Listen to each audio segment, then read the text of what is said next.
Well, it's the next day and ready to get back on working on the Toyota on the rusted spot by the rear quarter panel by the right side. And mat so far. I took the tire off, jacked it up so I get in a little bit more access into it. And if you remember last time we put this piece in, got a little curve in here.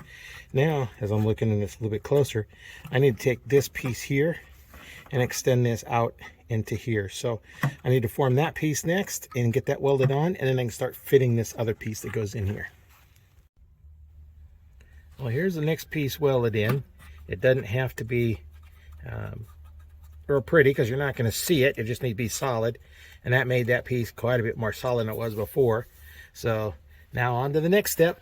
I'll come back when I get the next step ready, and that is going to be fitting that piece that I made that goes on the inside here. Getting that piece fit. Now I have something to weld the back of it too. I also need to get this built out to here. I think I'll probably do that first. I have something to weld to. So I need to work on this piece here next. Well, we're getting one step closer. I have this piece welded on down to here. Now then I got to work on the inner piece, which is that one that I formed up the other day, and that's got to fit in down here and then weld back to this back corner back in here. Well, we're moving right along. We've gotten the piece put in. We've got this piece put in right here, and it's welded over to here on that side over here. Now what I'm going to do is I'm going to put a piece, it's going to come right up along here, all the way up here to weld to the back side of this. So I'll touch that in there, and then when I put the piece that covers the outside, then I'll be able to have a nice good solid surface here to weld to. So that's the next thing. I need to cut a piece that's about the width of my thickness of my finger all the way up here, and then I'll weld that piece in, and I'll be ready to start forming the outside piece to go on the outside.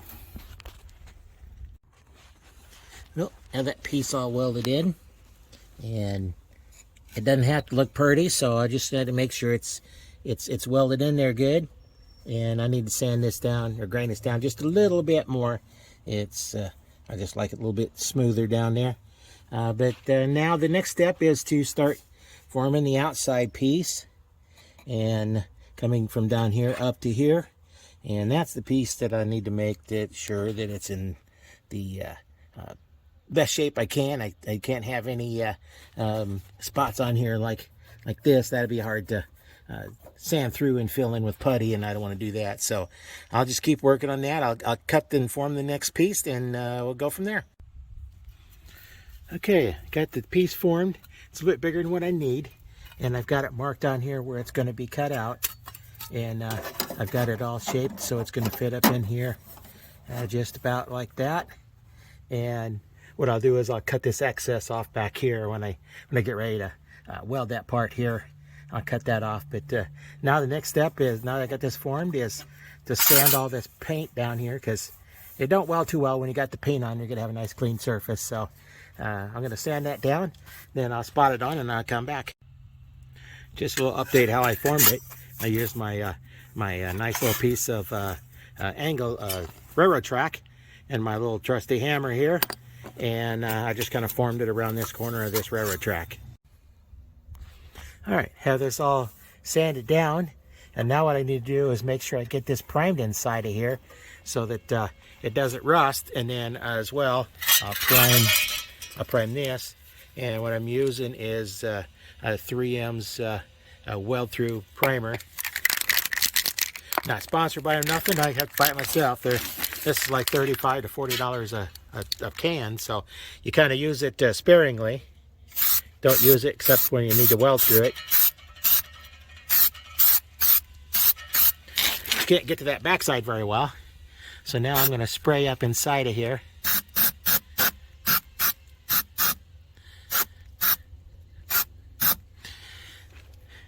Oh, I think I was not showing a very good job there of where I was spraying.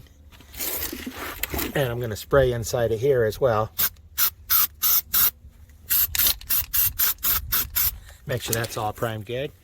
And now I'll come back when I and get this piece tacked on.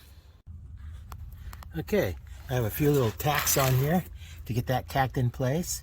And now then what I'll do is I'll take with the Dremel tool, and then like I did before, I'll cut this at an angle, not in straight, but I'll cut it at an angle, and I'll be able to push that flush and then weld it back together. Well, I have the patch on.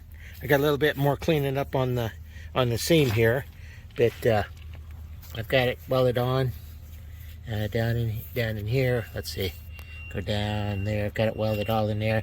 That was the hole that I wanted to try and leave, which I was able to do.